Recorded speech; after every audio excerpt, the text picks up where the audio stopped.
oke.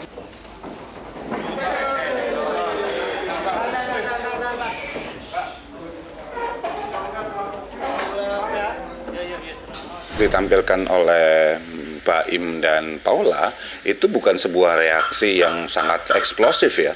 Artinya reaksi eksplosif itu seperti apa? Bukan sebuah reaksi yang sifatnya meledak-ledak, bukan sebuah reaksi yang sifatnya katakanlah penuh kemarahan atau ketakutan gitu. Enggak. Lebih cenderung mereka sebetulnya sudah mulai numb menurut saya. Numb itu artinya apa? Mulai kebas karena mereka untuk sampai di titik sekarang, kalau kita amatin ceritanya Baim, terus bagaimana Paula berespon, yang sebelum-sebelumnya, ini hitungannya sudah bulan loh, ya, bukan lagi istilahnya hari gitu kita baru tahu kan, ya, udah sebulan yang lalu, 2 bulan yang lalu gitu, dan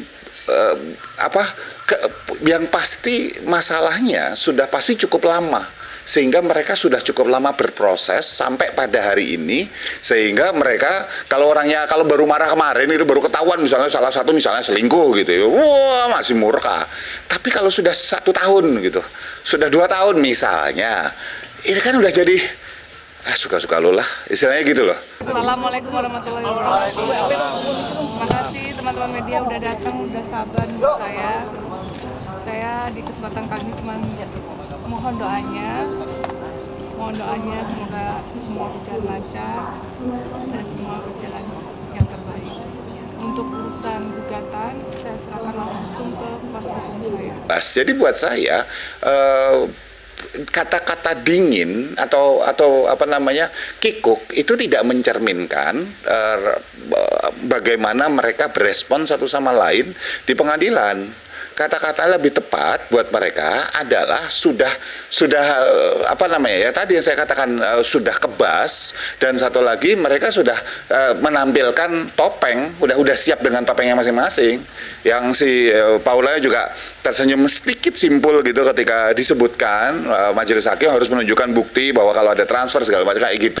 Sementara Baimnya sendiri sudah bisa tersenyum gitu, walaupun bisa jadi mereka ketika ke depan kalau misalnya pengacara, kuasa hukum dan kliennya dipanggil ke depan, sudah pasti hakim mau ngomong sesuatu yang cukup serius tentang bukti-bukti atau kasusnya tersebut.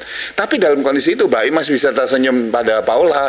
Ini sudah pasti di antara mereka berdua sudah sampai pada tahap level udah tadi yang saya katakan kebas, terus sudah pakai topeng, udah bisa senyum basa-basi gitu. Buat saya itu lebih cenderung senyum basa-basi dibandingin bahwa dia marah atau apa kayak gitu sih.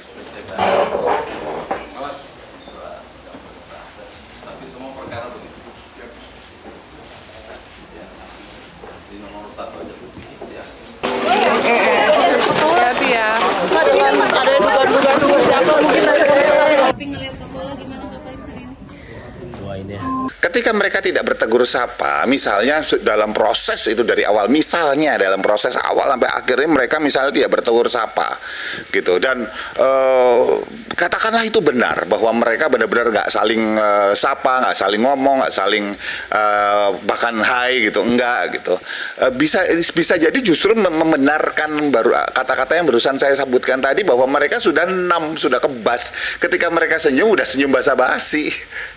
Ya, mereka benar-benar bisa jadi sudah sampai pada titik bahwa terserahlah mau ngapain, mau selesai juga ayo, mau disuruh kan kalau misalnya kita bicara pengadilan agama ada proses mediasi biasanya, dan di proses mediasi ini biasanya dua-duanya entah bersikukuh atau salah satunya kemudian masih membuka peluang untuk balik kembali, atau dua-duanya sebetulnya masih membuka peluang. Yang bisa berhasil adalah yang dua-duanya masih membuka peluang, ya.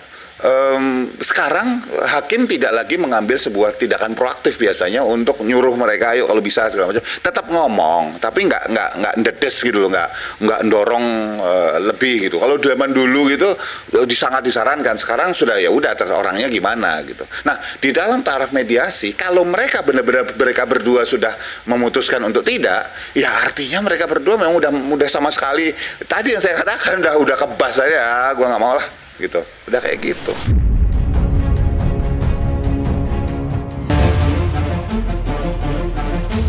Terkait dengan ada isu-isu gitu kan, itu dinyatakan tidak ada yang betul. Tidak. Itu akan kita buktikan di pengadilan. Siapa yang mendalilkan, dia membuktikan. Kalau tidak, ya itu persoalan dia. Assalamualaikum warahmatullahi wabarakatuh. Terima kasih teman-teman media udah datang, udah sabar untuk saya. Saya di kesempatan kali ini cuma mohon doanya semoga semua berjalan lancar dan semua berjalan yang terbaik. Untuk urusan gugatan, saya serahkan langsung ke kuasa hukum saya. Mbak, beneran nih Mbak, maaf ya. Doanya. Kalau doanya aja udah. Kita sebagai keluarga support aja udah, itu aja. Pada prinsipnya, seseorang itu kalau misalnya ingin menyatakan bahwa ada suatu hal, itu bukan berdasarkan suatu asumsi. Ya. Itu harus berdasarkan fakta-fakta yang harus diproses di persidangan. Nah, jadi kalau misalnya ada suatu dalil, dia harus berdasarkan persidangan, dan itu harus dibuktikan persidangan. Itu makanya siapa yang mendalilkan, dia yang berkewajiban untuk menentukan.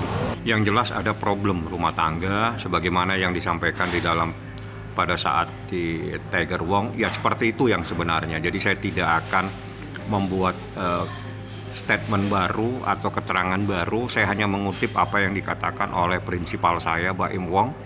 Apa yang dikatakan sama Baim Wong itu adalah ya seperti itu. Jadi saya tidak mungkin akan menambahi dan mengurangi karena saya tidak punya hak untuk menyampaikannya. Jadi apa yang adanya di gugatan, apa yang disampaikan Baim Wong, sudah itu yang sebenarnya. Itu adalah suara hati seorang suami dan laki-laki. Bagaimana sakitnya dihianati, itu saja ya. Kalau seorang laki-laki marah seperti ini sampai suratnya ada di pengadilan, Anda bisa menilai bagaimana kesabaran seseorang berakhir. Itu saja kalau saya menilai. Karena saya begitu saya ditelepon, diceritakan, saya juga kaget, tapi saya nggak boleh ceritakan. Sabar sekali ini manusia.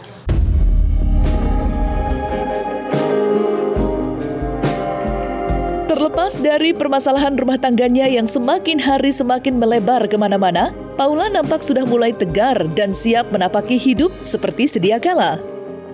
Di mana ia kembali menginjakan kaki di dunia model yang sudah lama ia tinggalkan selagi membina rumah tangga bersama sang suami.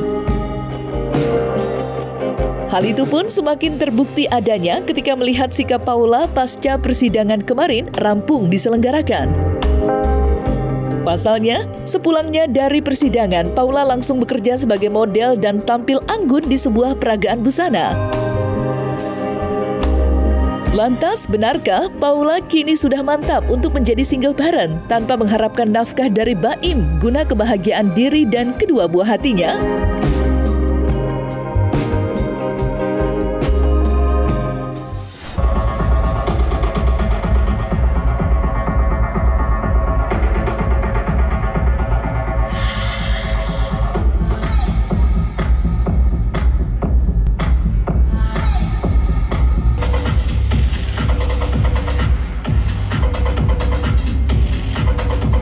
Aku berdoa supaya kan ketemu baik-baik, berpisah juga baik-baik.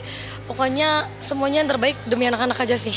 Ya kalau aku supportnya buat Kak Baim sama Kak Paula, apapun itu yang sedang dijalani, pokoknya aku selalu support, mudah-mudahan yang terbaik buat Kak Baim, Kap Paula, dan buat anak-anaknya.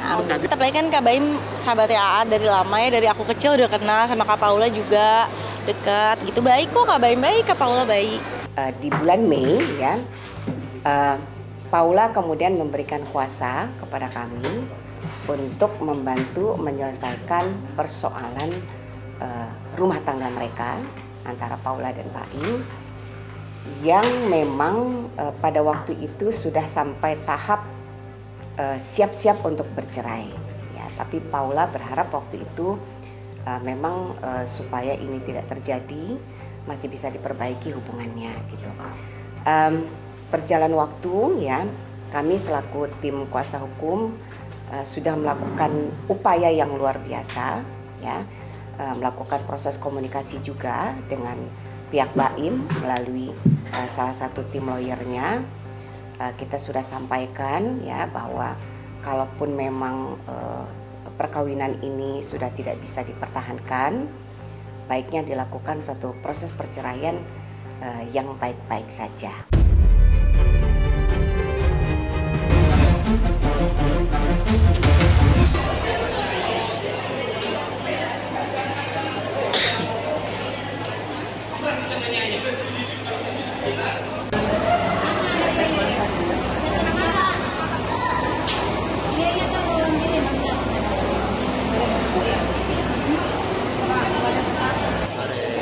Agus lagi di mana hari ini?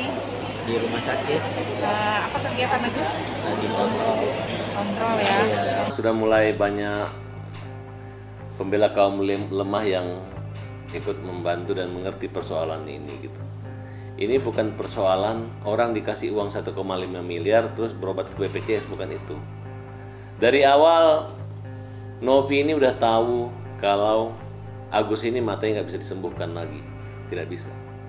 Kalau donasi ini bentuk kepedulian bahwa dia ini nggak bisa bekerja apa-apa, hilang mata pencaharian. Hanya selama ini mungkin kalian mendonasi yayasan, ya orang yang diurus itu hanya anak-anak orang gila, anak kecil yang nggak tahu apa-apa, yang tidak diaudit yayasan itu. Kebetulan kalian dapat sekarang adalah seorang manajer yang pintar gitu, yang mungkin kelihatannya buta, bisa kalian bersujud-sujud, tapi dia juga punya otak. Dia tahu mana benar, mana pengacara yang benar, mana pengacara pembela kaum lemah, mana orang pintar hebat gitu. Saya melihat Agus ini mengalami sakit yang kedua kali dan berkali-kali sakit, karena tidak hanya matanya yang sakit ya, panas, infeksi dan segala macam, tapi psikis dia sakit ya, karena yang kita lihat ini Novi ini awalnya baik, kelihatan membantu, tapi belakangan yang dia sudah menerima uang 1,3 miliar, kenapa lu bikin seolah-olah cepat-cepat Agus mau berobat di sana, tiba-tiba Agus kan memang dari awal dia di rumah sakit Cipto, tiba-tiba dia sen BPJS, lu diem, lu tersinggung sama istrinya, lu omongin nggak enak lo dikasih 1,5 miliar tapi ke BPJS, itu kan mempermalu, membuat orang marah sama Agus. Ya kalau Agusnya digituin kan kasihan loh, dia orang buta, kalau salah kan diluruskan, diperbaiki dikit.